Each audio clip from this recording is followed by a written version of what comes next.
What's up, everyone? Welcome back to a brand new episode of the Paul James Show, coming to you from the Hoops Crew. Thank you, as always, for tuning in. And tonight, we've got a fair few things that we're going to discuss. Of course, this episode comes hot off the heels. That's probably not quite the right use of that phrase.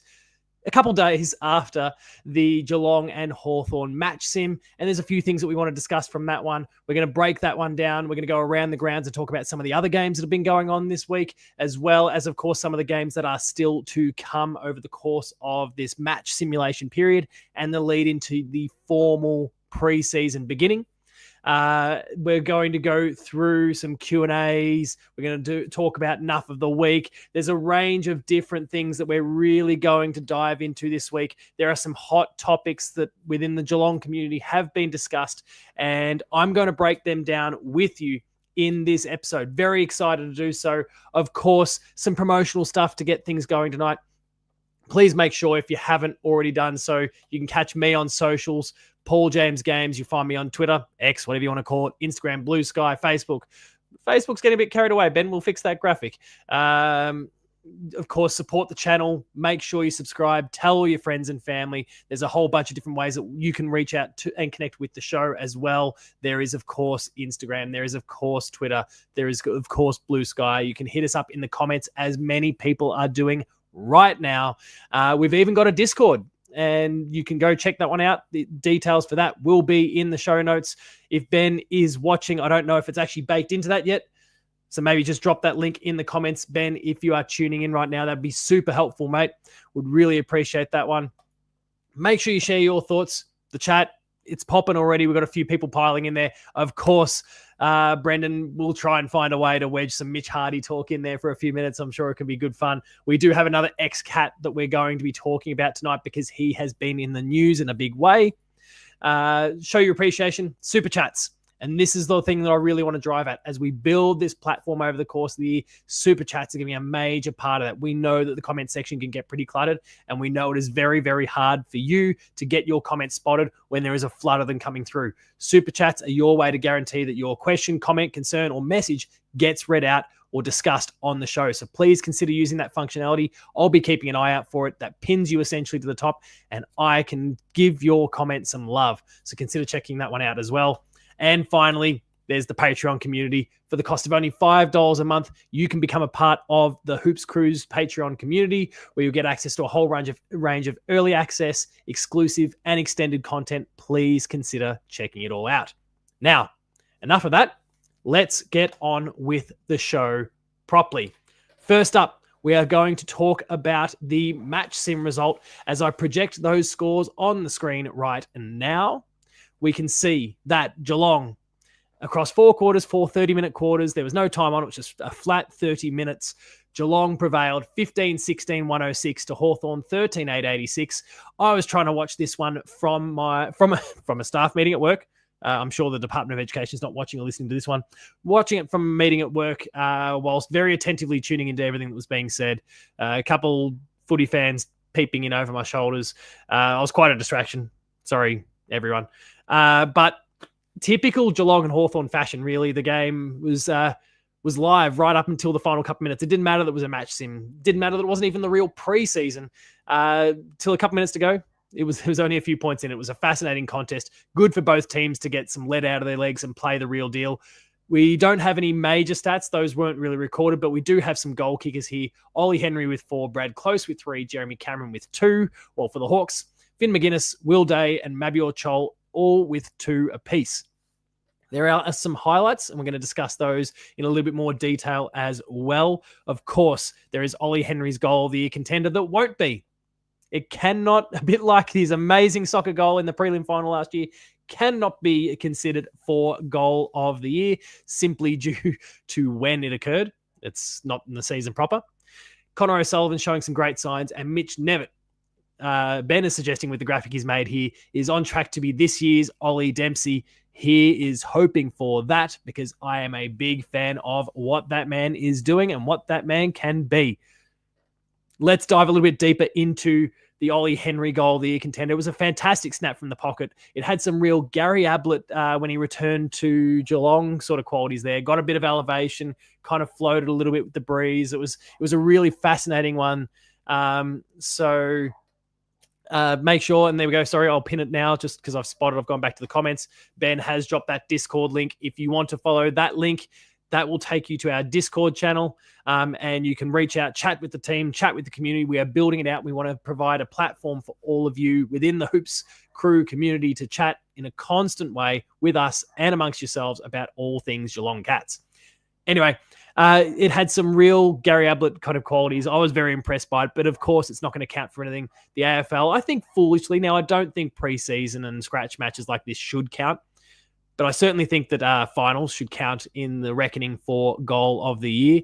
Ollie got screwed, I think, last year. That was just an incredible. But then I don't know, how do you award that? It's almost like the best team goal of the year with that soccer from Grind that led to a soccer from Ollie. It was all very spectacular. But I suppose it's a really difficult one. It's a very difficult one. But I certainly don't think preseason ones should be considered. That said, if this occurred during the season proper, it would be riding it up to its eyeballs, I think. Bailey Smith's debut. Obviously, it took a little while before we got to see some of Bailey Smith out there, but once he did, he was electric. Of course, there's going to be a lot of conversation about, the Jeremy Cameron goal last year is also in the same boat as a finals. He got screwed over. He got screwed. Let's just put it that way. Bailey Smith obviously put in a phenomenal performance with the time they spent on the ground. Looked really, really sharp. There's a lot to be said about the Nike swoosh that was on his forehead. That's going to be one of those discussion points we'll get to a little bit later on. But he played a really great game in his first appearance for the Cats officially. I was very, very happy with how he looked. But of course, it's really hard to get a proper gauge on what he will be for the Cats when you're playing in these sorts of conditions, simply because you're not playing with the midfield complement the way you would normally play with them. Everyone's being rotated through. Everyone's getting managed minutes. Everyone's just being nursed and looked after. He's not playing with the full intensity that you're going to play with when 4 points are on the line, or even hopefully better for us when the finals are on the line. So I don't want to get too carried away, but he did look good. There are a few Hawks that look quite good as well. Will Day is going to be one that I think is going to have a breakout season for them. I still don't rate the team, though. Can't wait to see them finish in the bottom half of the ladder. And you can check all of my thoughts out on ladder positions in a video that I've got due to go to air on Saturday morning. There were some strong performances from, as Ben alluded to with the graphic, Connor O'Sullivan and Mitch Nevitt, both some players that I am very, very keen on. Connor O'Sullivan, I mentioned it in some other videos. He's showing some real Mark Blitzarv sort of qualities. People are very, very impressed with what he's doing. His versatility is great. His athleticism is great. And I think the big advantage that he has that Mark Blitzarv's didn't have is the fact that, and look, there's probably some give and take. I would say Connor probably doesn't have quite the same level of athleticism that Mark Blitzarv's, especially at his peak, did or does. But I like the fact that he's been kind of constantly immersed in football, constantly playing the game. His disposal ability will be probably greater than what Mark's is. Mitch Nevitt, on the other hand, just looked fantastic. So promising. There's been so much talk about him getting inside midfield time through this whole preseason. And I think, and we'll wait and see what happens when we kind of get something closer to the real deal with our preseason games. The first one against Essendon in a few days from now. I'll be really interested to see if he gets some proper game time. And I'm hopeful that he then, can line up for opening round one, early in the season. This is a guy who I think has a boatload of potential, has some great hands, and he showed some real poise on a few occasions there. One of the best goals for the Cats for the day really stemmed from a play that he pulled from the contest and delivered forward. I was very, very happy with what he put together. We do have some kind of top-level stats here that I'll project up on the screen now, courtesy of the Geelong website. We'll get those up and running. We can see Max Holmes, 24 disposals, 4 clearances, 6 intercepts and 1 goal. Fantastic from Max Holmes. Mitch Nevitt, 21 disposals, 7 marks, 5 tackles, 4 clearances. Brad Close with a very good performance, 18 disposals, 7 marks, 3 goals, which is, Brad Close, banking goals early. Fantastic to see. Connor O'Sullivan, we just spoke about him a little bit there. 17 disposals, 10 marks, 6 intercepts and 1 goal. And Jai Clark, 16 disposals, 9 marks, 6 tackles, and 4 intercepts. And he is one that I think there's going to be a lot of conversation about within Geelong supporting circles over the course of the year. Of course, when we recruited him, there was so many comparisons made between him and Joel Selwood at the same age. And I think that's still going to be sticking and following for a while. That's a lot of pressure for the guy. I hope that kind of just backs off this year and he can kind of develop his game. The circumstances for him are very, very, very different to what Joel had back in the day. And so I hope that he gets a fair and reasonable crack at it optically with the fans. I've certainly seen some criticism, some concerns, but I think there's an opportunity here for something of a breakout for him. I just hope he gets proper opportunity. I hope his body stays in good shape, and of course, I hope that he really shows some poise over the ball. I think that's the thing that he's probably lacked when he's had these opportunities over the course of the last couple of seasons. And fingers crossed, this is the first of many good performances from him over the course of the year. We've got some summaries there of the disposal winners: Max Holmes with 24, Gryan with 24, Nevitt with 21, Tom Atkins with 21, Zach Guthrie with 20. The marks, again, lots of intercept stuff. Zach Guthrie with 13, Myers with 10, O'Sullivan with 10, which is fantastic to see. Tom Stewart and Jai Clark with 9. The intercept disposals, I'll just kind of scroll through these so people can get a bit of a look here. The clearances, very, very even there. And it's not because we necessarily got walloped through the midfield at all. We just spread the load. Everyone's kind of getting managed time through the midfield. And the goal scorers, as we alluded to before, with Ollie Henry, Brad Close, Shannon Neal, and Jeremy Cameron. Very, very, very happy with the performance here. All this courtesy of the Geelong's website. We'll scroll back to me and we'll talk a little bit about some other points from this game. Sam De Koning, we saw spending some time in the ruck. Of course, there's been a lot of conversation about Sam De Koning and where he's going to be played over the course of the season, largely because of our ongoing kind of ruck concerns, whether it's question marks that people raise over Reece Stanley and his, I guess, longevity. I think most people feel like he is maybe a season away, maybe 2 from retirement, like he's getting pretty close. Then Toby Conway's body has been failing him a little bit. There's been some comments from Stephen King about him recently. And Mitch Edwards, who seems like he's developing quite well, but might have a little bit of a road ahead of him. Sam De Koning has been this one that we utilised a little bit through season 2024 and shows a lot of promise, but I'm torn on it. You know, we've seen, and Mark Blitzards himself spoke about how, Shadu, I don't have any ruck stats. If someone has them handy, that'd be really, really handy. But I'm not aware of what any of those numbers look like. We'll start getting those formal numbers from these preseason games, though, this weekend. So we'll get a clearer statistical measure of where he and some of the other players are at off the back of this week. I think we really got some of the basic numbers, the really easy to accumulate and tally stats. Mark Blitzards is clearly destined to spend more time in defence this year. And I must admit, I'm a massive fan of Mark Blitzards in defence. But I'm just not crazy about Sam De Koning being in the ruck. I think he's a fantastic key position defender. And I mean, his versatility is something that's on show here with the ruck and the defensive efforts. But I don't know. I just don't know yet. I think I need to see, I guess, a few. If this is the decision they're going to go with, I think I need to see 3 or 4 games at least, just to get a bit of a sample size and get a bit of a feel for what's actually going on. I realized that I'm going this whole time without my little graphic back at the bottom again, so I'll toss that back up there. We need to see a little bit more of a sample before I think any of us really can make proper judgments. But my current feeling is I would still like to see Sam De Koning in fullback. We'll see how that goes in the long term, though. Gryan Myers. We obviously went through some of those stats before, and he accumulated a lot of the ball. He took quite a few marks as well, 10 marks, and what did we say? 20. Let me find it again. 24 disposals and 10 marks. A fantastic effort from Gryan. And he continues to show that he's got so many different gears that he can go to, and that he's so creative in so many different positions and roles around the ground. It was fantastic to see him up and about early. He's obviously been kind of on the brink when it's come to All-Australian selection in recent years, and I would love to see him make another step this season. I'm very, very hopeful that will be the case. But in the short term, super impressed with what he is delivering. Next up, the best news of all, I'd say, there were no injuries.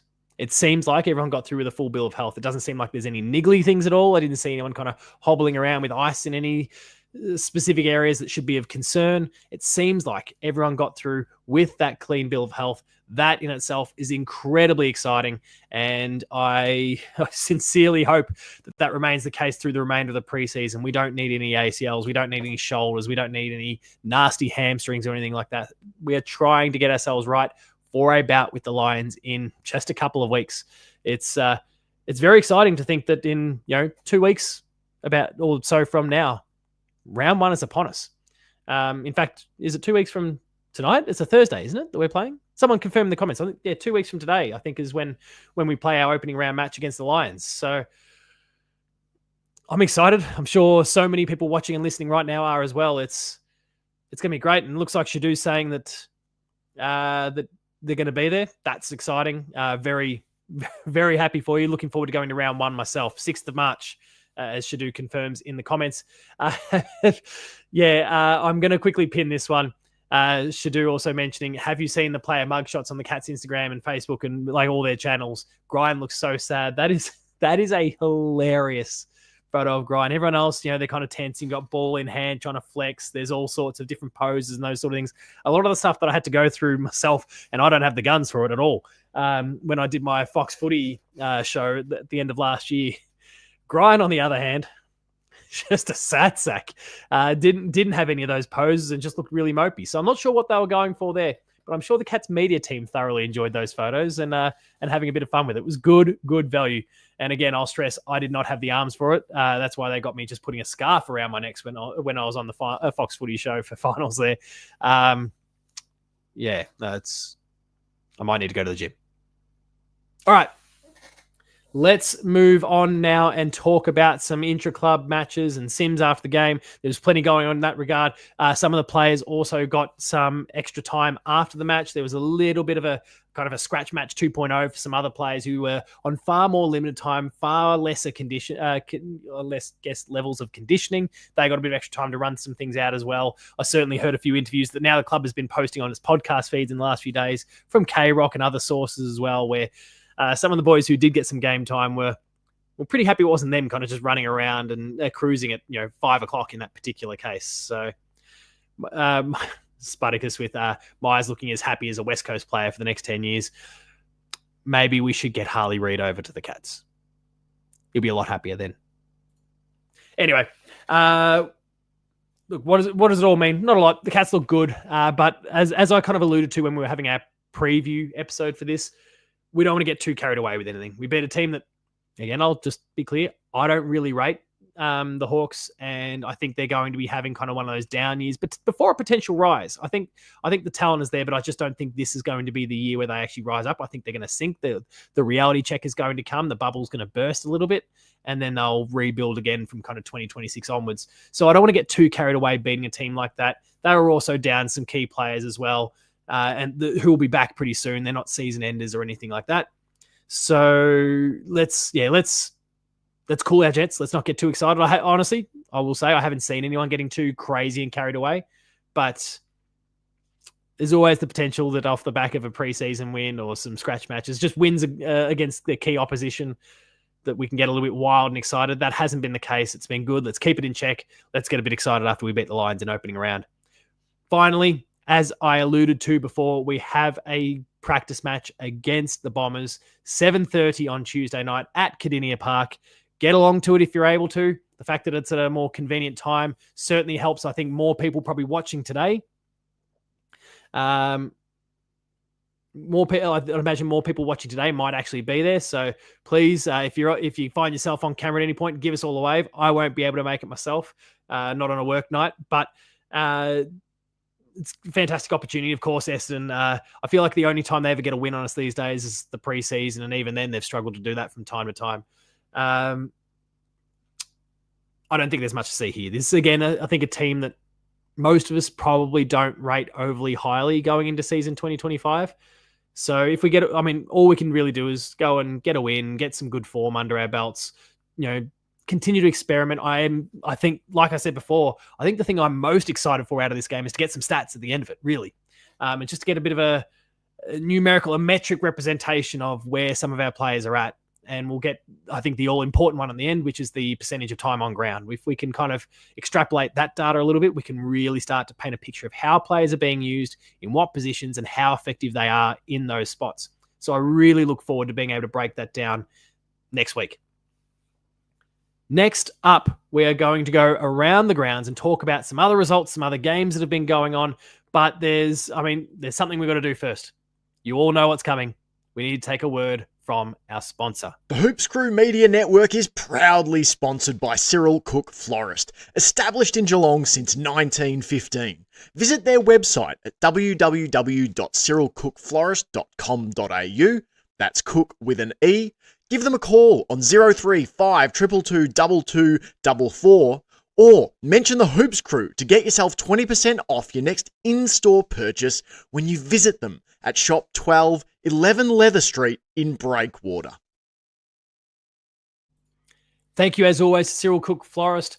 Been an ongoing supporter of the Hoops Crew for quite some time now, and please use the code word GOCATS on their website to get a 20% online discount with any purchase you make at Cyril Cook Florist. Thank you, as always, guys, for your ongoing support of the Hoops Crew. And let's get back to the show, where we are now going to talk around the grounds and some other matches that have occurred in the space of the last few days to week.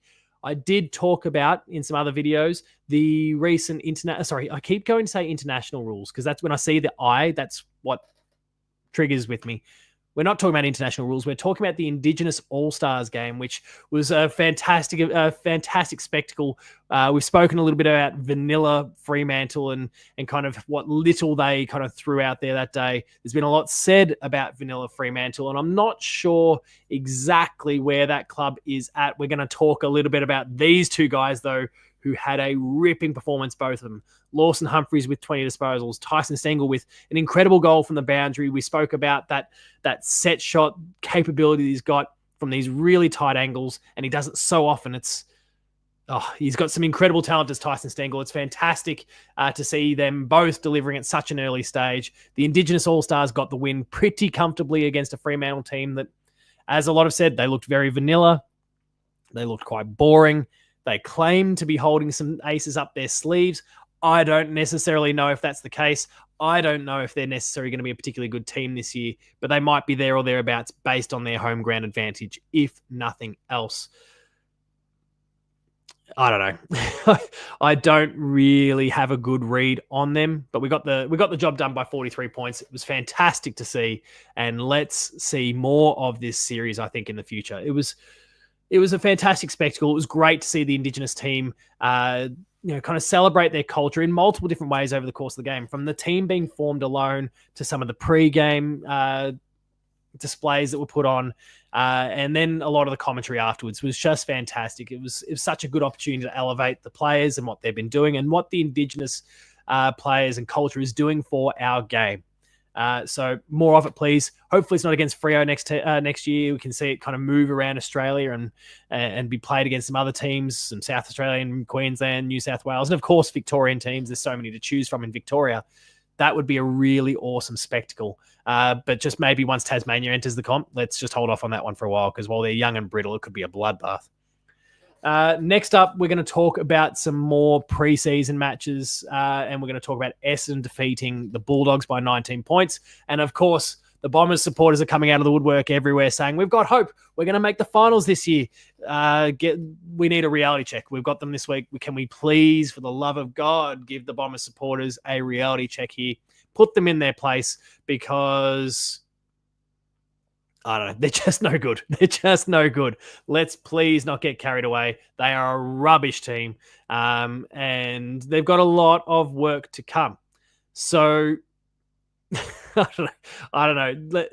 The Dogs, there's still some worrying signs about the Dogs. There's things that aren't necessarily great. Obviously, Jamara has been out, and there's been some controversies around him.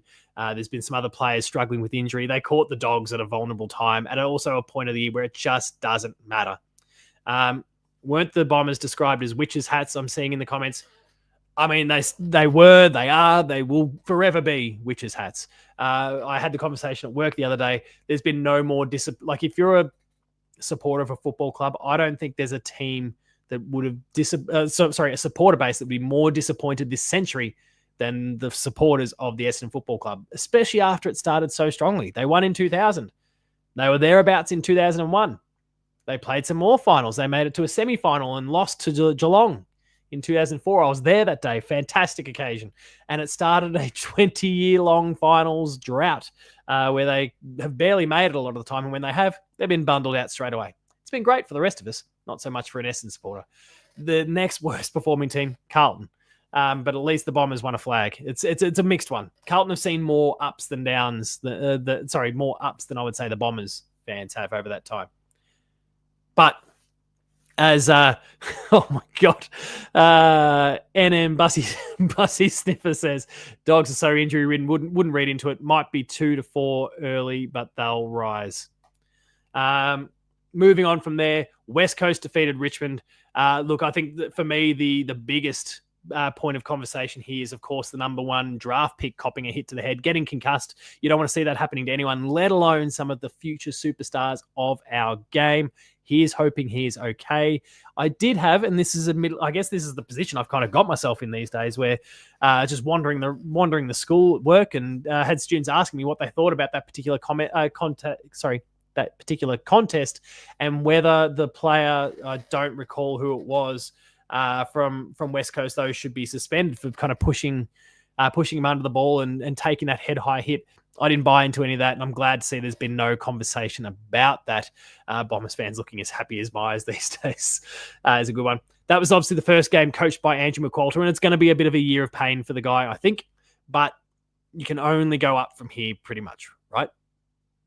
As for other games, there are some that are upcoming. Sydney versus the GWS Giants on Friday morning, Adelaide versus Port Friday night, North versus Melbourne on Saturday, Carlton versus St Kilda on Saturday, and of course, and I need to double check it now, we've had the very interesting kind of matchup tonight of the Pies, the Lions, and the Suns, and a very, very messy rotation of quarters that were being played amongst those three teams. I don't quite understand what the logic was with that, but I don't know. I don't really have too many answers. It was an interesting one. I don't even know how you score that game properly, how it all works. Not that it matters at the end of the day. It's not even a practice match in the formal sense. So strange one, but that is what it is in that regard. Next up, our players of the round. Ben couldn't contain it to just one. We've got four that we're going to discuss here. Max Holmes, the happy one, Brian Myers, Ollie Henry, and Jake Collar-Jasny. And there's a lot to be said about all of these guys. I mean, Max Holmes is in a position where he could go chasing a Brownlow this year, and I wouldn't be surprised if he gets relatively close to earning it. That'd be fantastic for the guy, but fantastic for the club. And I just wouldn't be surprised if he does it at this point. He's a wonderful player. I am seeing a comment there from Chucky asking about Frankie the Tank Evans. Bring that one up for me once we get to Q&A later on. I do want to discuss Francis Evans. Sorry, I keep getting stuck between Frank the Tank, Frankie, and his actual name. Chucky, bring that one up a little bit later on. I can see a few people wanting to talk about it in the comments. I'm keen to discuss that one more later. Thank you for the support there on that one. There are some other, like Ryan Myers, obviously the happy one, is racking the ball up at will. Keen to see more of what he can do this year. And I really, as I referenced before, I am incredibly hopeful that this is a year where he takes that extra step, becomes an All-Australian player. That season where he got close, the assist king, did he actually beat Ackers total in the end? Or did he get really close but not quite do it? I think he beat it. I think. Someone confirm in the comments here. But what he then kind of looked to do, it was clear what he looked to try and do in the next season, where he tried to hit the scoreboard a little bit more, try and strike some balance between the assist game and the scoring game himself, not passing up clear and obvious opportunities in order to actually attack the goals himself. And I think he really kind of struck that balance pretty well over the course of last year. If he can go about accumulating the ball a little bit more, a bit like what we saw in this practice match, I think he's right there, and he absolutely has to be discussed. And if we can have another great season as well, then I don't see why not. Ollie Henry, I think, is going to rise in a big way. I've got a video that's already gone up that people should absolutely be checking out on the channel here.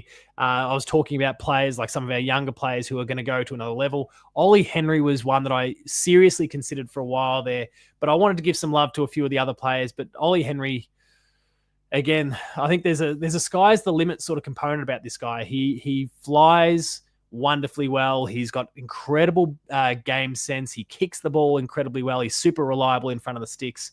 Not that there was a few bananas from the boundary that didn't quite work his way, but it is a preseason game. I have absolute belief in Ollie Henry, and now that he doesn't have to, I guess, have the concern of Gary Rowan breathing down his neck, that might just kind of give him that little bit of extra freedom. We do lose something with Gary Rowan being gone. I'm still somewhat on the fence about Gary Rowan being gone because that electric speed is huge. But I'm wondering if that maybe then prompts the role of Tyson Stengel and Brad Close, for example, to change up a little bit over the course of this year. Because I know that Ollie Henry, who is kind of the like for like in terms of size and kind of, I guess, job description, doesn't have that same sort of speed. Next up, we're going to talk about Jake Kolodjasny, and I want to make sure that I really properly acknowledge Jake Kolodjasny because going into last season, and Ben and I put some content together from this, and I was fairly vocal about Jake Kolodjasny, where I thought that everyone was breathing down his neck and he was going to get lapped in season 2024. And then he pulled out his best season to date, as far as I'm concerned. I thought he was fantastic. A couple times he kind of the old Jake Kolodjasny came out and he kind of lowered his colours once or twice. But I was especially concerned during round one against St Kilda and the first 2.5 quarters. I think he really, really justified my opinions at that particular stage. And then he had a moment. He got a really important spoil on the third quarter, and suddenly it just seemed like this. I don't know why it was that particular moment, but it was quite visible at the time that there was this weight that seemed to lift off his shoulders in that moment, and he played with a freedom that I really appreciated, that I really loved, and he didn't look back. As I said, I think it was his best season in the hoops, and it was nice to see him kind of getting through without any injury concerns, without any concussion concerns that I recall. I don't think there was a head knock that I'm forgetting. It was just good to see him have a good year consistently throughout. And he makes himself really hard to push out of this team.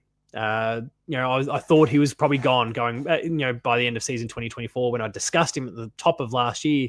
And that wasn't the case. He consolidated his spot even further. I'm stoked for him. Again, I'm also seeing conversations there about Brandon Parfitt as another delisting. Would love to talk about that in great detail as well. So remind me, Frank the Tank, Brandon Parfitt, let's talk about these things in our Q&A section shortly. And that's it for our players of the round. Ben, let's not get too carried away. We've only got about 40 odd blokes on the list, and we've only got so many weeks to work with. I don't want to burn them all up now. Let's get into some of the big issues in the game right now, some of which relates to Geelong, other bits that don't. Focusing on some points for the Geelong Football Club first, there's the unfortunate news about Cam Guthrie's Achilles. He's gone under the knife in recent days. And that, a lot of us have kind of expressed our concerns about Cam Guthrie and his health. Some have gone on to speculate this might be his final season. I think even in a video that I put together, I was a little bit concerned that, if he didn't get a good run at it, that this might be his final season, which would be premature. I think Cam Guthrie has so much to offer still. He's an accumulator. He's strong over the contest. He's got great game sense, but since that 2022 grand final win, his body is failing him significantly. And I'm really worried that we may not see him out there on the field ever again, which would be really unfortunate in a very Tom Hawkins kind of way, where he's been a wonderful servant for the Cats. And I'm not, trying to draw a one-to-one parallel between him and Hawk, but I'm worried that it's just injury after injury after injury at the moment, at a time when young players are really developing and starting to establish themselves. And we all hope that the likes of Tanner Bruin and Jai Clark and Max Holmes and Bailey Smith, they all continue to develop. And just those guys alone, if they get really, really close to the level that we want them to get to this season, then I worry that the opportunities for Cam Guthrie may not be there. That, or he's kind of, taking on great friend Mitch Duncan, and one of them is going to be in this position where, maybe even both of them, where we just don't see him out on the field. And they've both got so much to offer to the Cats still. And I know Mitch Duncan is also a very contentious topic sometimes with Geelong fans, but I like both of these guys. I like what they both offer. And as Bussy Sniffer highlights in the comments. That is a hell of a name. He's still a legend at the Cats, regardless of what happens to him. That you love him, me too, mate. And there's a little bit of extra love because he's a Sunbury boy. Sunbury's only 10 minutes up the road. Him, his brother, Mark Blitzarves, they're all from kind of spitting distance, really, for me from here. And lots of love to those boys. They're doing an incredible job. And I hope that Cam Guthrie gets back and whether his career ends this year or not, a bit like Hawk, I want to see them out there getting a proper opportunity and finishing their careers potentially on a high and not a low. So fingers crossed for them. I referenced Bailey Smith's, Ben's described it, bedsheet headband that was banned. Look, I mean, that's an interesting one. We haven't really seen such obvious promotion like that from a player. It's very, very NBA-like what we saw in this one. And the AFL has been quick to jump all over it and kind of outlaw that one or tell him to turn the bandana around for any subsequent performances, which, look, I feel like I could do a whole video on it myself, and maybe I will. Ben might even clip this out for all I know. I have absolutely no issue with this. And this is not because he's a cat. I would be fine with, I mean, we've got a lot of players who like to wear bandanas and headbands and those sorts of things. So maybe I'm more likely to jump on it as a Geelong fan, but it's not obnoxious. And he probably, I mean, I haven't been examining his boots, but he's probably wearing Nike boots or sponsored by Nike as well. Like, he's not running around wearing, if I draw an old comparison for people that absolutely doesn't fit. It's not like, Gary Hocking running around with whiskers plastered on his forehead. Not that Buddha did that, but, like when he changed his name to Whiskers, I mean, hell, that's a more obnoxious bit of promotion than what Bailey Smith's doing here. And the AFL greenlit that. He changed his name for a week, if anyone's not familiar. Was it a week? 2 weeks. Certainly changed it for at least a match. And he was officially Whiskers for that time. And that's still insane to me this very day. But that is more obnoxious because you're getting the bloke called out, referred to as Whiskers all the time. It's more obnoxious than wearing a Nike bandana. Nike is a sporting brand. He's probably wearing Nike boots. He won't be the only one either. I don't know. There are battles to fight about the way, things are being promoted. And if he had some other, if he had Cotton on the front, I would 100% agree with any standing to rule that out. But this is not that. So unless he's got whiskers, unless he's got Cotton on the front, it's fine by me.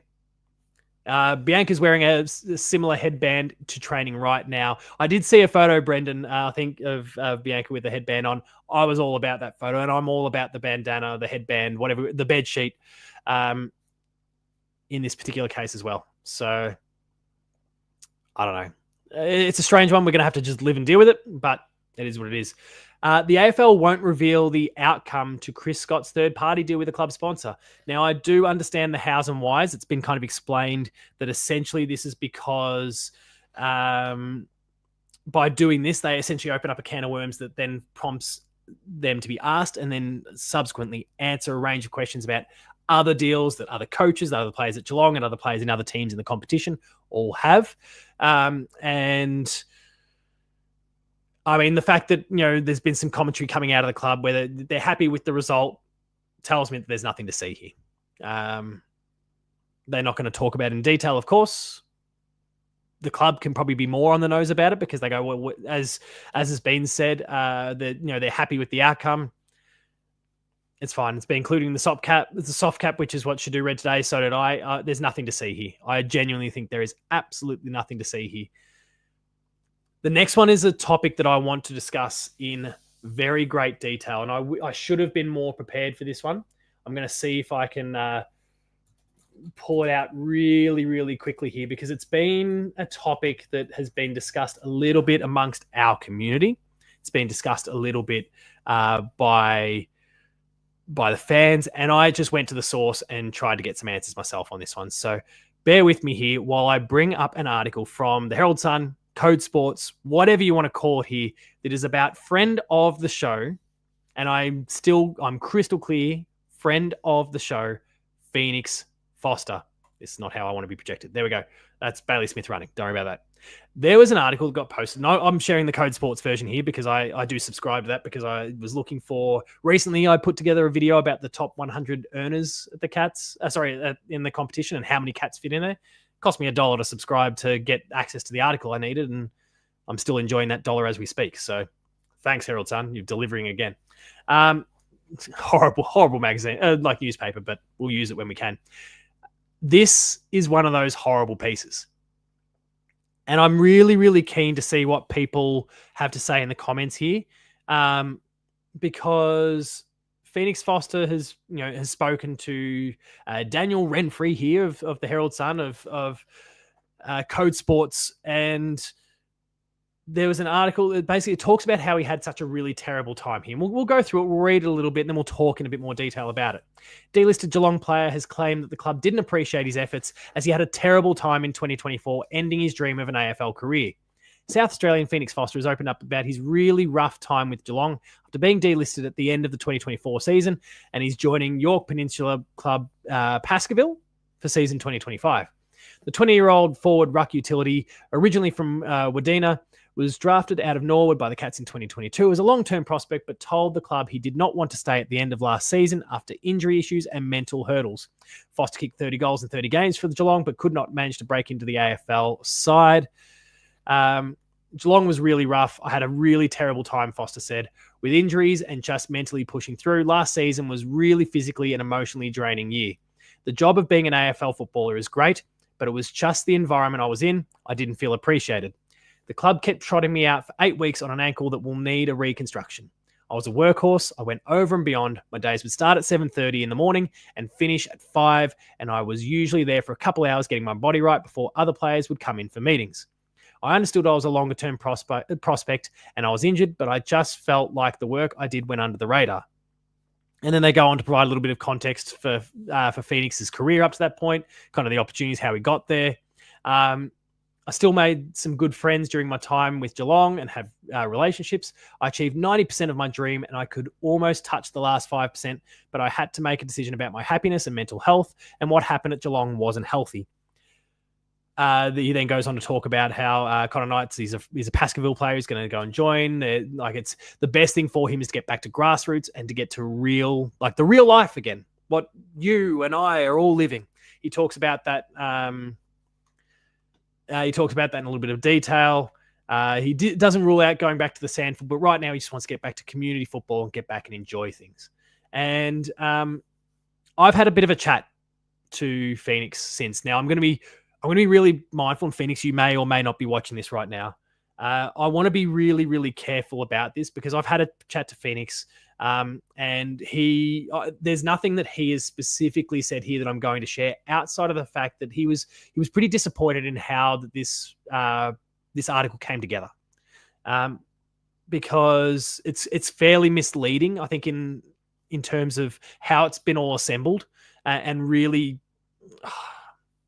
I'm not going to say it's some sort of hit piece on him or the club, but yeah, it's just not a well-constructed piece. And I think that's on purpose to try and get some clickbait. It certainly riled up the Geelong supporter base.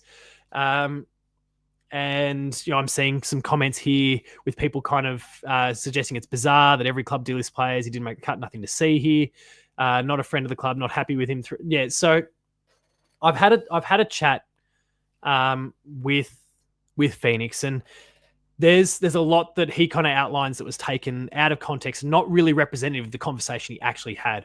What I will say, as someone who's spoken to Phoenix throughout the course of last season, I mean, he knew quite a while out that he wasn't going to be there, and I knew quite a while before it was official that that he wasn't going to be staying with the Cats.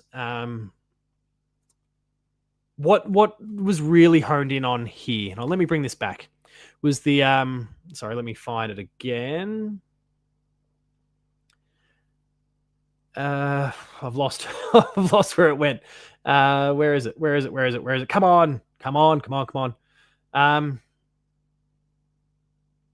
Oh my God, I can't find the comment for some reason. It's not even that long of an article. Why can't I find it? It's a 3-minute read. Come on. But essentially, he outlined some of the, like he was having some mental health struggles and injury problems, and he pulled the pin. And maybe the club, I'm not going to dare put words in anyone's mouth. Maybe the club was, going to delist him as well. I don't know that, but he had a whole lot of challenges with injury, with health.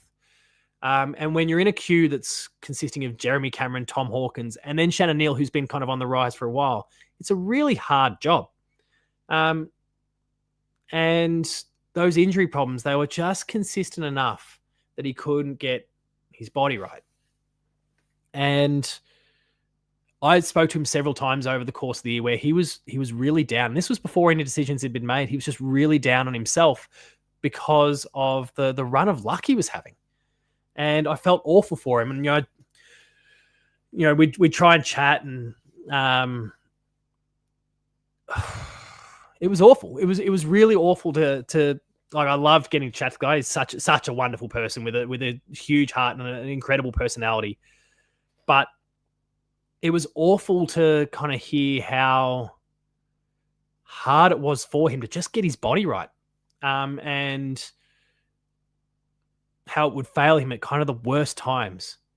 And he would get feedback from the coaches and what he'd need to do in different areas that he'd need to improve on.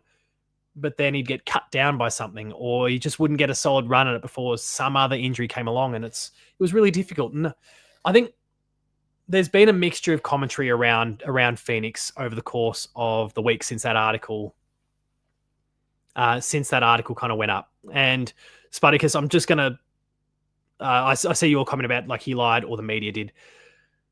He made some comments that have then been assembled in a way that is quite misleading in the article. That's kind of my take from the conversation I've had. And if Phoenix knows this, I've spoken to him. If Phoenix ever wants to have a platform to talk about it, we are more than willing to give it to him here. And we at the Hoops Crew, we love Phoenix. He's been such a friend to us. He's helped out with content with us, and he's just such a good bloke. He knows already from the conversation we've had that if he ever wants to come out and kind of really nip this thing in the bud, that he's more than welcome to. Right now, he's just trying to focus on himself, and I totally respect that. But I'm firmly of the mind that this has been spun in a way it's good for engagement for the Herald Sun, for Code Sports. And I'm aware that he has already reached out to the club too, to clarify some of this stuff. But I'm kind of at pains here. I can see some people, with some of the comments that they're making. Amy, I see yours in particular. I need to respect the conversation I've had with Phoenix and not overshare. I'm trying to really carefully dance around the subject matter here, because I want to respect his privacy, and it's for him to talk about, not me. But I know he's spoken to the club. He had great dialogue with him in his time with the Cats and outside of it. None of the reasoning was a surprise to anyone. It's just been, I think he's been done dirty a little bit here. The things he said, I mean, they're quotes, but they're kind of they're assembled in a way that contextually makes him look pretty awful and makes the club look pretty awful. And that was not his intent either. Right now, and I hope that everyone has kind of a similar sort of mind.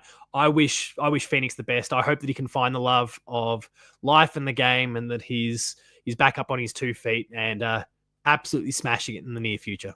Phoenix, from the Hoops Crew, from myself, we love you, mate, and we hope you're up and about soon. All right. I don't know so Ben has failed me here. Ben has failed me. We were talking about Happy Grind before. But he references the photo day.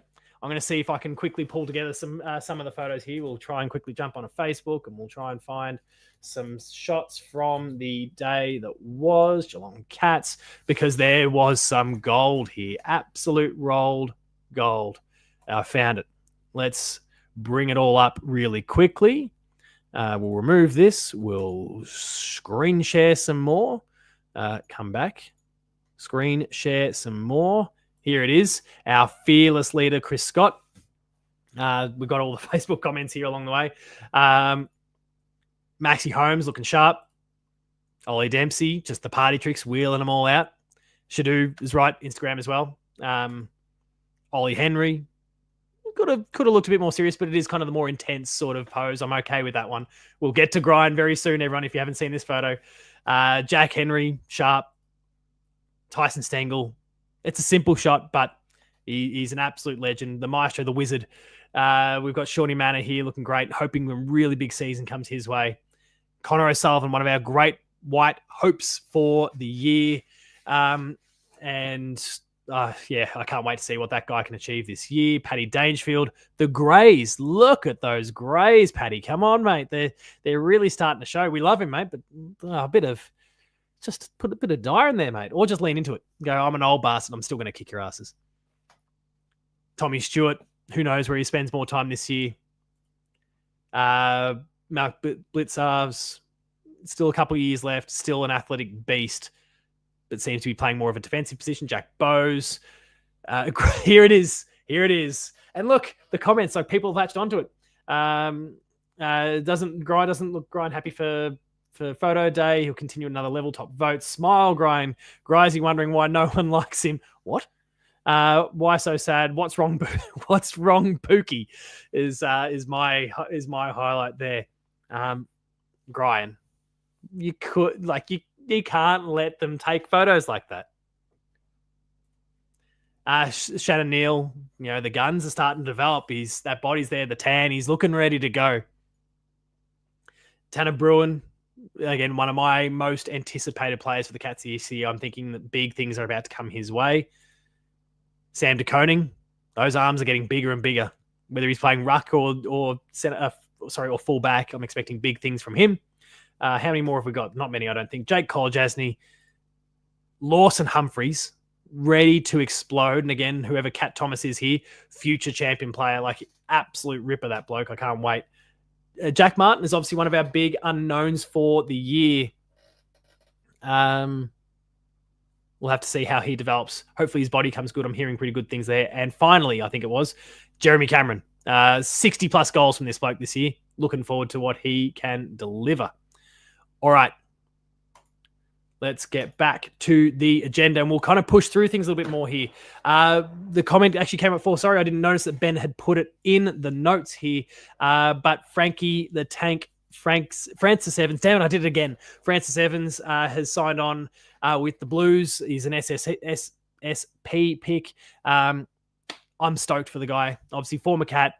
Got probably more opportunities with Port, but didn't fit the profile that they are building. Of course, Carlton have then lost some small forwards in recent times. Matt Owies in particular, who they didn't really want, clearly, but they lost him as well. This is a great, cheap way to top up that area of the field with a player who's absolutely, if he gets a game, you know what to expect from a Francis Evans. He might kick one, he might even kick two, but he's going to bring the defensive pressure. He's going to run hard. He's going to work all day.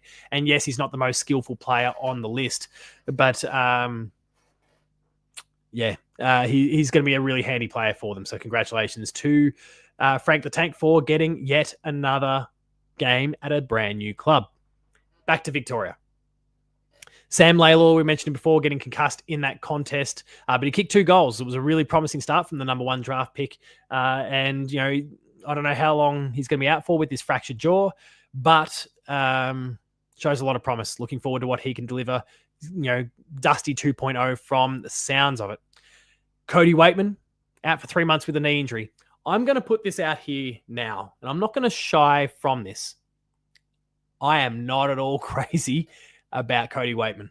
I don't like the way he carries himself. I think he's a brilliant football player, but I don't like the way he carries himself out on the field. We know he's staged plenty of times for free kicks and in really obnoxious ways that he was kind of not to the same level as a Jack Ginnivan, but in ways that he was kind of proud of. He made it abundantly clear that he was pretty happy to try and wedge a couple extra goals out of the umpires in any given game through free kicks, of course. I don't love him. But for the Dogs, where they're, Jamara's I don't know what sort of prospect he is for round 1 at the moment. And then I think Tim English is injured. They're going into the season in pretty rough shape. And that's not great for them. But a 3-month injury for one of their best small forwards doesn't help. Tom De Koning. Now, I've put together a dedicated video about Tom De Koning already, talking about his prospect of joining the Cats. But at one point, an average of $1.7 million a season, that's what's supposedly being offered to him by, I believe, St Kilda, $12 million over 7 seasons. I think I'll pass. Ben's referencing 7 to 8 million here, but yeah, I read something today that was 12 million across 7 years. I think he's probably closer in this market to 7 to 8 million across those years. About $1 million, maybe just a touch less than that. I think he's absolutely worth that. But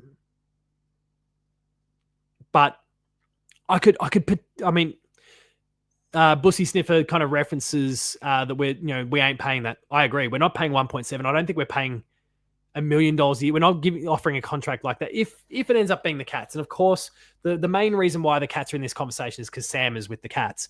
Otherwise, I don't know if necessarily we'd be as desperate to chase him. Probably should, because we need ruckman still, and we can protect Sam and send him back to full back.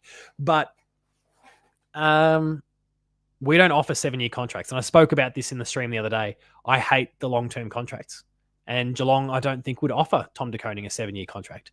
I think at best we might give him 4, maybe 5. And I think that's perfectly fair and reasonable when you're kind of an external recruit to kind of offer a longer contract. But for me, it's always the term of the contract, the duration of the contract that's kind of doing me. And I'm not going to get all Kane Corns about it, because he's, I think, a little bit hyperbolic when it comes to that sort of rant. But 7 years, too much for me, especially for a ruckman.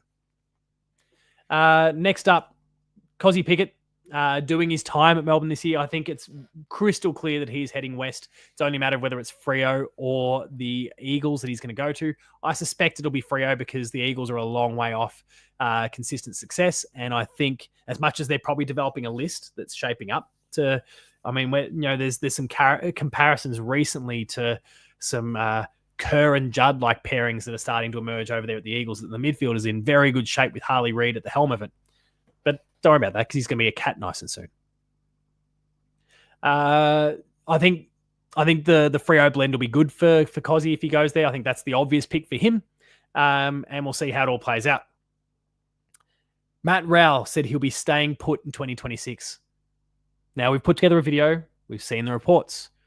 And I think if you're a Gold Coast fan, I totally understand why he would make a comment like this. You want to be a united front. It is also the beginning of the season.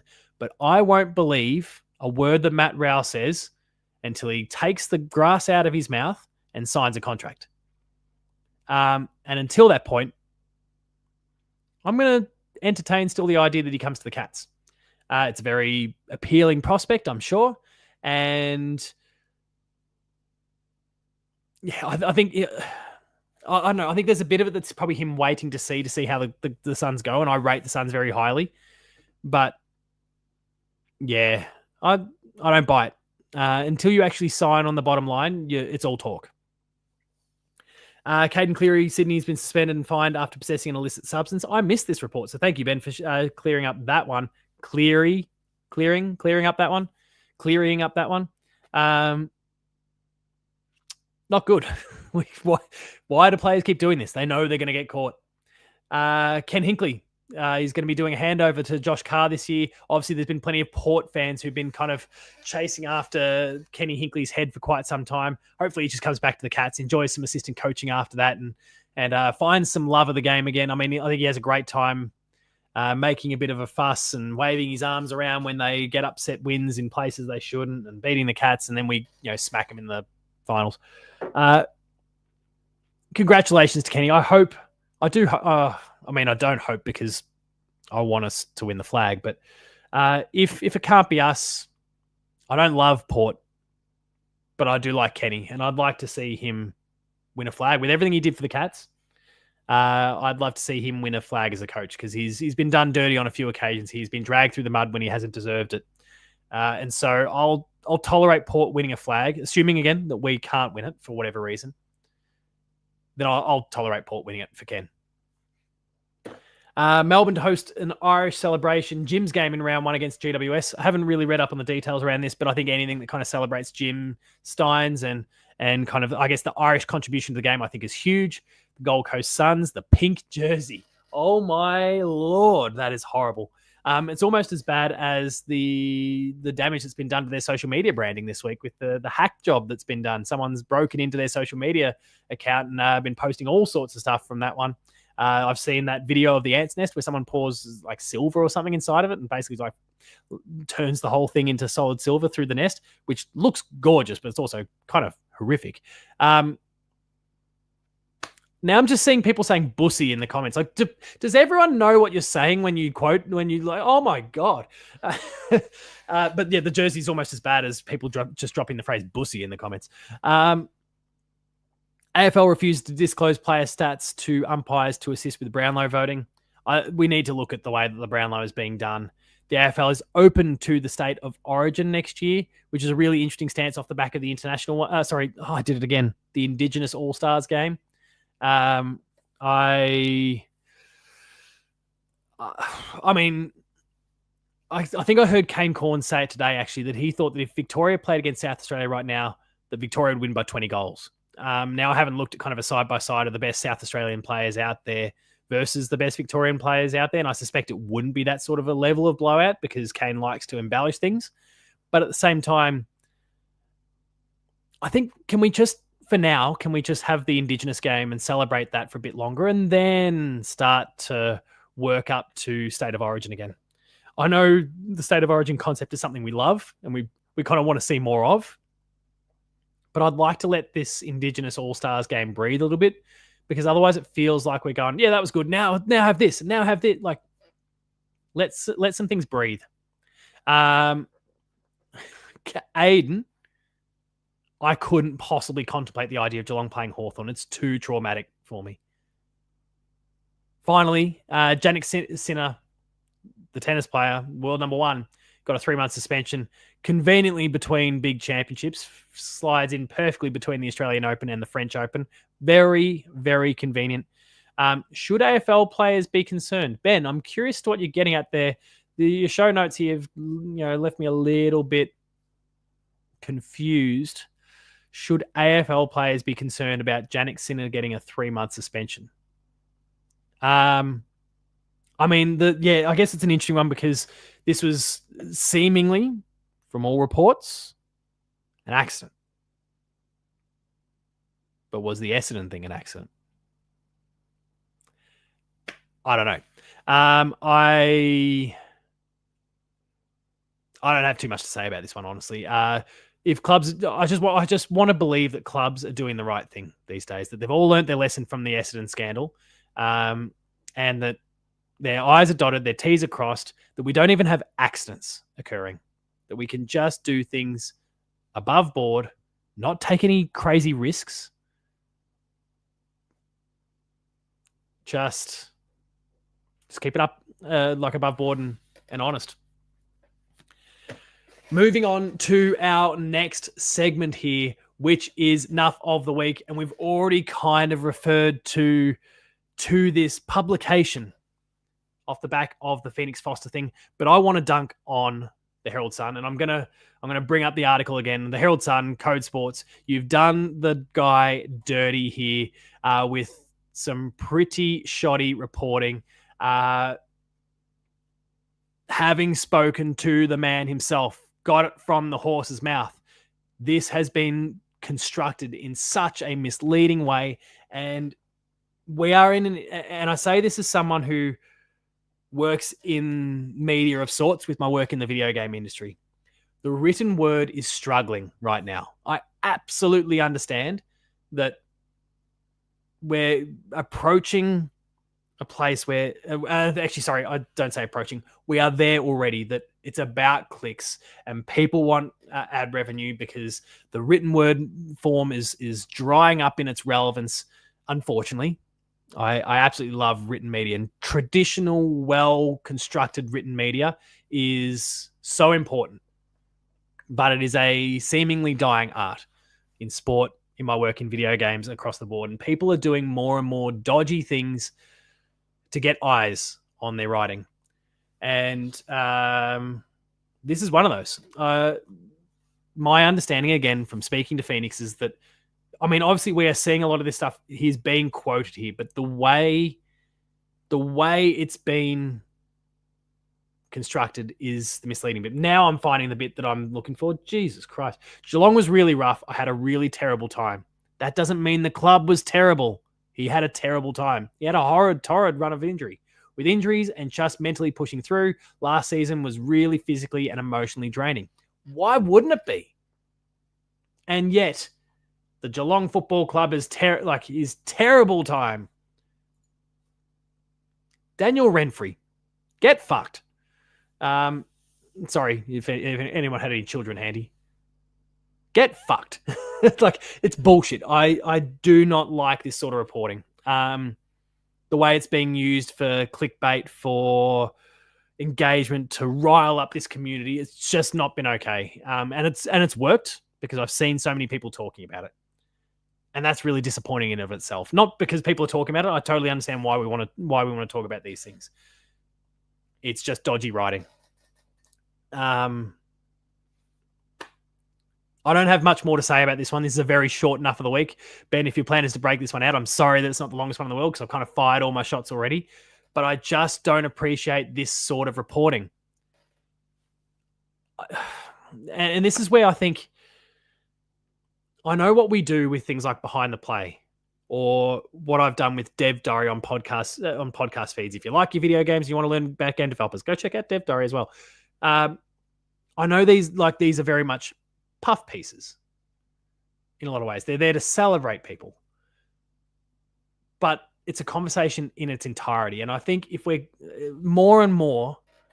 if we're doing interviews, I just want them to be in video. I just want them to be in audio, and we can just hear or see the conversation exactly as it played out. And if there's dull moments, there's dull moments. You don't need to prune shit out just to try and make it a more appealing article, or something that's going to get more engagement or more clicks. It's rubbish. I'm sorry. I'm seeing my children and all those sorts of things in the comments. I'm sorry for my language before. Not really, but I'm sorry. Please stick around. Keep watching the video. I want us to be better. This sort of stuff just erodes respect within media. Publish it warts and all. Publish it exactly as it was. Get the AI technologies everywhere. I hate AI with every fiber of me. Sorry, Ben, but you know this already. I hate AI stuff. But get AI to transcribe the whole thing and just dump the whole article if that's what you need. I just want honesty. I want things to be portrayed exactly as they are. And then if Phoenix has said something, or any other player in any other context for that matter, if Phoenix has said something that's outrageous, then he can cop it. Or he can come out and say, look, that's not really how I meant it. This is what it was. But right now he's in this tough spot where my understanding is this is not how he meant it to be portrayed, but it's been twisted and warped in a way that is really misleading. And I feel so horrible for the guy. And so again, block your children's ears. Daniel Renfrey, get fucked. Do better, please. Let's do better. We can all do better. Daniel, I'll extend an olive branch whenever you want. I'm getting a bit carried away for video at the moment. We can do better. End rant. All right. Next up, some questions. And this is the bit that we love. I know that we've already spoken a little bit about, what's his name? Frank the Tank. There was another name that came up before, Brandon Parfitt. People wanted to talk about Brandon Parfitt. So this is our Q&A section of the show. If you've got any questions, please throw them our way. Of course, as I've said previously, I want to make sure that super chats, they are the priority. If you bring in a super chat, if you're on YouTube right now, drop a super chat. You're going to absolutely get read out. You've got questions, you've got comments, you've got concerns, you've got issues with my language. I'm sorry. I'm apologizing for that one now, but please jump in, drop those super chats, drop into the live chat. Want to hear your thoughts. So, Your toddler just said the F word. It's 9:40 at night. Let's not get too carried away here. Your toddler's in bed. If you have a toddler, I hope I'm not getting this totally wrong, but I'm dear, I'm digging myself an almighty hole here. All right, Brandon Parfitt. I don't know what the question was before, so if someone can quickly reiterate what that Brandon Parfitt question was, I'd love to talk about that one in a little bit more detail, how he does or doesn't relate to Mitch Hardy, of course, and much more. I'm not, Sputicus, I am not, no toddler ever deserves to have that phrase sent their way. Let me know in the comments what questions you've got. Let me have a bit of a look here. Lucas with my enough of the week is Jake Lehman for dropping 2 slip catches and made me sit in the heat all day at Adelaide Oval. Brains like dynamite. Essentially Parfitt's delisting fair? Question mark, I presume. Yeah. I think I'm fine. Fair or not. It's an unusual one because he's absolutely an AFL standard player, but he's kind of demonstrated time and time again with the Cats. And look, it was a weird one because he had this incredible block of football early in 2024. I thought, here he is. He's discovered it. We're there. But then, like we see that for 5 or 6 weeks, something came along to kind of interrupt that. He got dropped. And then when he returned again, it was gone. The spark was gone. The polish was gone. The intensity was gone. And that was more in line with the Brandon Parfitt that unfortunately we were probably more familiar with. He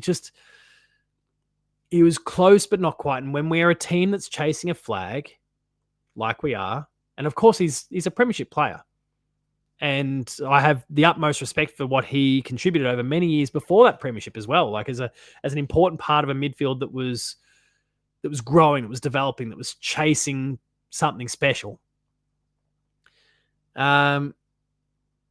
He just wasn't quite there. Now that we've got the youth coming through, the Max Holmeses, the Tanner Bruins, the Bailey Smiths and co, he wouldn't crack that team anymore. And so I think it was I'd imagine that the club, I was a bit surprised that no one picked him up, but the club probably felt when they were delisting that he's going to get picked up by another team. It'll be okay. And then it didn't happen. And I am a bit stunned by that, to be honest, because he's not a starting 23 player for us, but he would be for some lower teams. He's gone back to Perth. Is that right? He's gone back to Perth. West Coast could do with a player with his experience.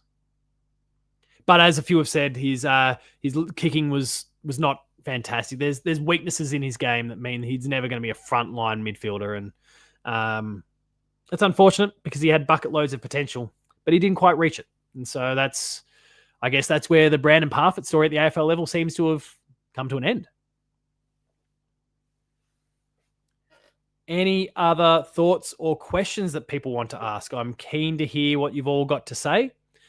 We've run a little bit long tonight, and that is totally fine. But if there's nothing super pressing that people want to ask about, the Perth Demons is playing at. If anyone's got anything else that we want to talk about, please throw your questions out there. Again, when it comes to the Phoenix Foss thing, I'm going to be really careful about the way I speak in this particular case, because I want to respect the fact that it's like he's in the position to make the comments here. I just want to stress that the words were twisted and constructed in a way that's not really representative of what he meant. But if you've got other... here we go. Predictions for Geelong versus Brisbane in opening round. I think we'll win. We've long travelled pretty well. The Lions have obviously... They're going to be... We're probably catching them at a good point where there's going to be a degree of a premiership hangover. Now, I don't think Brisbane is going... I mean, stay tuned for my ladder prediction video that's going to go live on the weekend. I don't think Brisbane's going to be the traditional premiership hangover team that we've been talking about in recent years, from the Cats to the Pies. Brisbane's going to play in the finals again.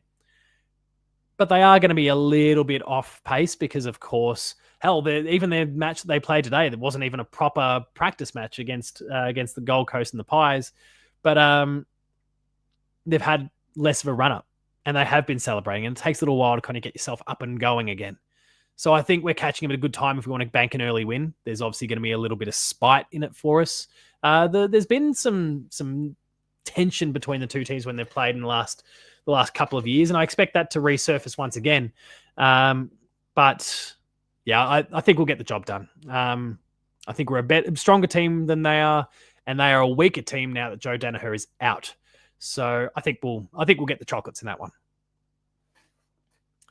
What else have we got? Charlie Cameron gets put in his place. Would love to see that. Does Paddy Dangerfield retire at the end of the year? I hope not. If he plays a season like his last one, doesn't necessarily decline much, I could see him going around again. Will he be captain? That might be a question in 12 months from now if he's continuing on the list.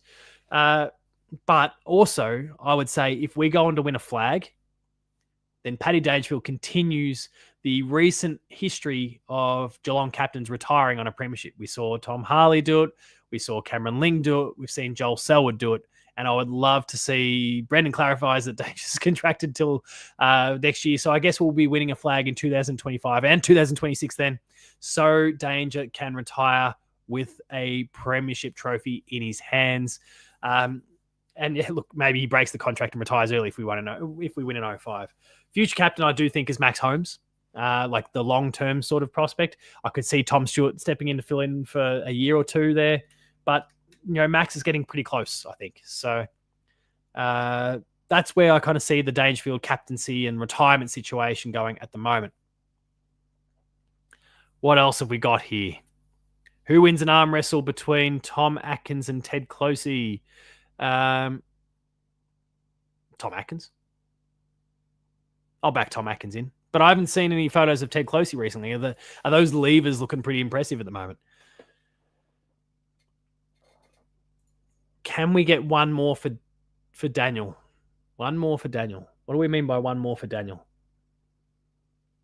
Daniel. It's not coming to me. Henry V?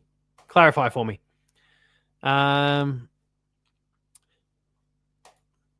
My question is, do you think Chris Scott has devised a plan to counter Hockball, or does the way we play suit nicely against them?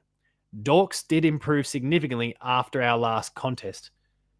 Are you talking about the Hawks in the home and away season, or are you talking about the last time we played the Hawks in home and away where we smashed them, and then compared to the practice match? Because I don't think we can really genuinely make anything of... an F-bomb. Can we get one more for Daniel? Yeah, okay. What was his name again? Sorry. Fuck Daniel Renfrey. At Daniel Renfrey on Twitter. I just don't... I think we probably match up pretty well. But they've also addressed some of their weaknesses with the likes of Barras that they've brought into the team. I do think that they are going to fall off a little bit this year. I think that's just an age profile thing. It's a list development thing. They're going to kind of... I think they're going to miss the 8. I think they're probably going to be 9th, 10th sort of position, but then rise again in a big way the next season. This might be like the decline they need to have. It's like the loss that you need to have sort of thing that gets discussed about top 10 teams. That toddler.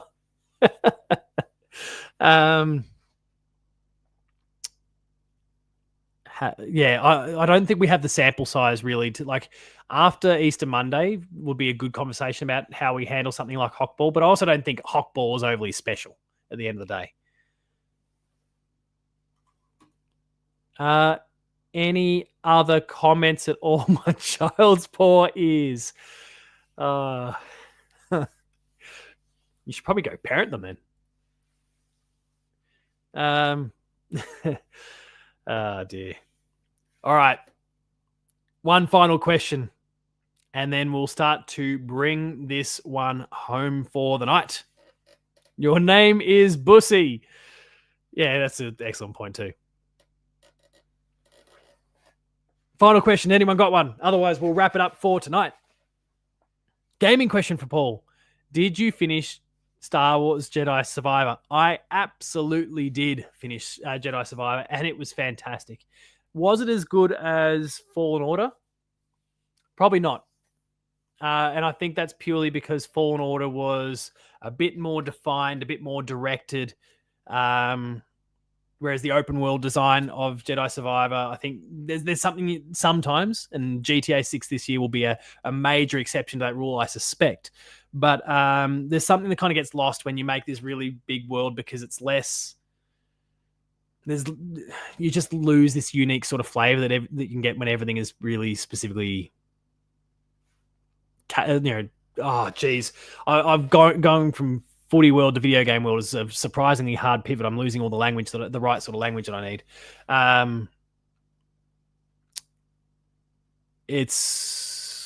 God damn it.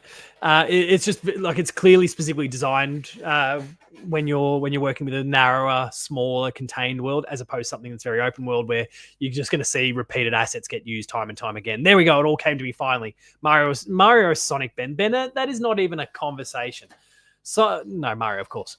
Mario takes the piss on anything that Sonic has done. Even the movies that have come out. The kids love the Sonic movies.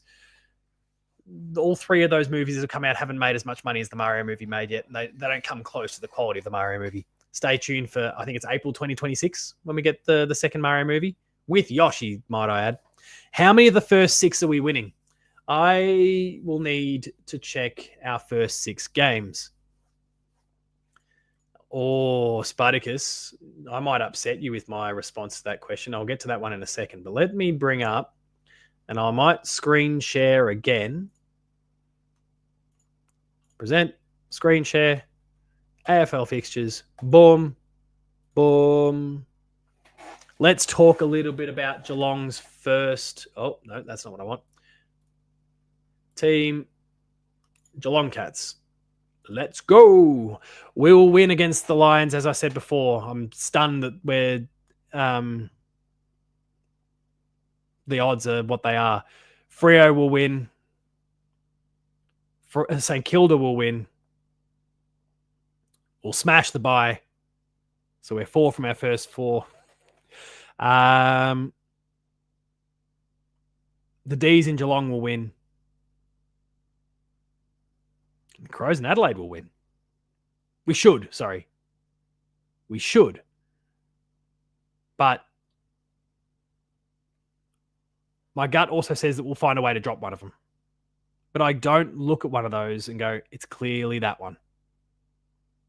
If we want to count the 6, then we got Hawks. Like if you don't want me taking the piss and talking about the bye, we'll beat the Hawks on Easter Monday as well. Am I excited about Bruce coming back? I'm happy. Special. I think Bruce is incredibly overrated. That said, the Channel 7 commentary team is pretty lackluster for the most part. So Bruce coming back certainly adds some quality to it regardless. I do think he's overrated. I don't think he is as special as as everyone says that he is. But he is still very talented. He is a very good commentator. Channel 7 needs someone of his quality right now because they don't bat deep at all. In fact, you set aside Bruce and suddenly we're talking about, no, Magnus, no, I'm taking my son to that game. It's round 1. It's his only Geelong game for the year. It's his first game in Geelong. We're not losing. Do it for my son. Bruce sucks. No, he doesn't suck. He's just not as good as we all say he is. Press red for Paul on Fox. I'll come and commentate. I don't think I'm much good at it, but he's got a good voice. Just dumb thoughts. Delicious thoughts. Reminds me of the disappointment of being a childhood cat supporter. Bruce does. Bruce is Geelong kryptonite. We don't tend to win when he calls. I have noticed that pattern. Maybe that's why I don't rate him as much. He's talking so negatively about us or focusing on the opposition too much. Good one, Dave. All right. I think at this point, an hour and a half in almost, we'll bring this one home for the night. Thank you, everyone who has tuned in to the show tonight. Share their comments in the comment section. Join me for the bumps. Gotten me to swear far too many times. I know it doesn't take much, but those who've poked me on the whole time to do more and more of it, you're awful people. We've made children cry tonight. We've probably lost a subscriber or two because of it. Ben, I'm sorry for that. Not really. Let's wrap it all up, though. Thank you very, very much, as always, for watching the show. If you haven't already done so, if you're new to the Hoops Crew tonight, subscribe to the channel. If you're watching it afterwards, subscribe to the channel. There's a whole bunch of awesome content we have there. I mentioned that I have a ladder prediction video going up. Ben has just the tipping point that will be going up. He's going to be debuting that show. If you're a patron, you can check that out now. For everyone else, Monday, you'll get access to that one. If you've watched it already, share some thoughts in the comments. I'd love to see a little bit of goodwill for that particular one. Smash that like button, smash the subscribe, share it with your friends. All verbal stuff like word of mouth is great too. Oh no.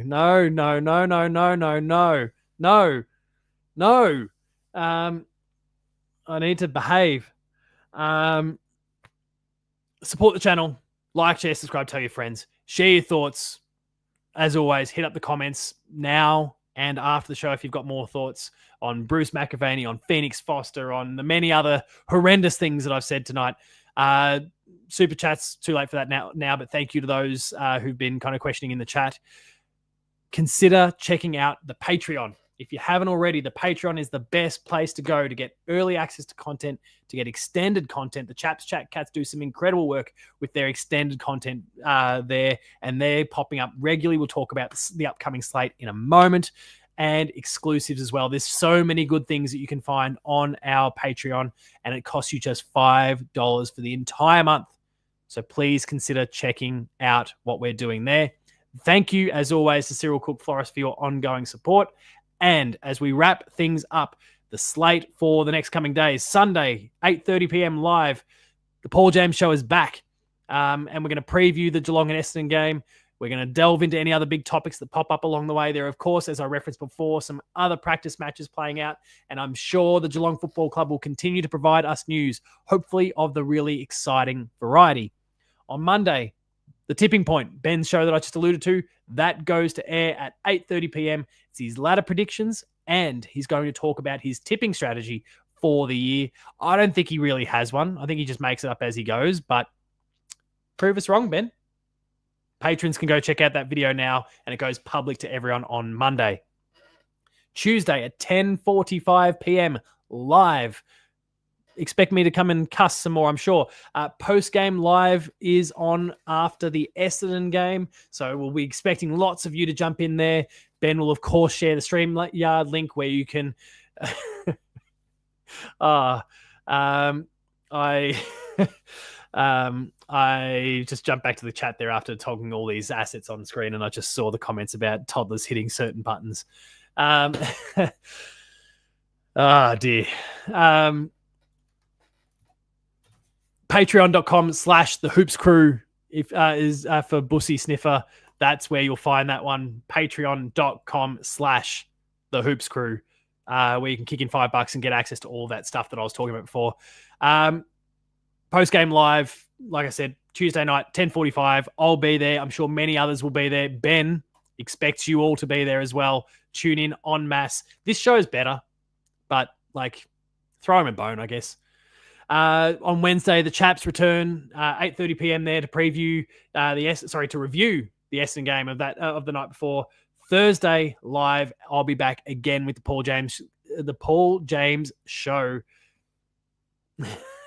I've got him, and now he's swearing as well. I'll be back reviewing the Geelong and Essendon game, and of course, casting an eye upon all other news that has bubbled up over the coming days. Let's go to war, Ben. Otherwise, that's it. Thank you, everyone, for checking out this episode. Lucas asked a question here for live watch-alongs. it's something that we've discussed a little bit on the back end as a team, just working out logistics around that sort of thing. Obviously, there's challenges if we want to attend the game ourselves. Watch alongs become really difficult. The timing of those games for me with the kids at the age they are can sometimes be difficult, but it is something I would like to do from time to time. I think that could be a lot of fun. So as Ben says, stay tuned. We are working on it. It's I love those sorts of things. That sort of engagement is lots and lots of fun. We can all get excited together. We ride the bumps together, but I don't quite know yet if we will do it. Ben's clearly got some ideas. Paul doesn't even know the details. Some team player this prick is. The dictator. Emphasis on the dick in dictator there. All right. Too much swearing. Not good for the children. All right. Thank you, everyone, for tuning in tonight. Thank you, as always, for your ongoing support. Paul James Games for myself, the Hoops crew you'll find on social media as well. Thank you, everyone, for watching. As always, show a bit of love for Phoenix Foster. He is an awesome individual who's been done a bit dirty this week. Check it all out. Thanks a lot for watching. Remain Geelong strong, and I'll see you later.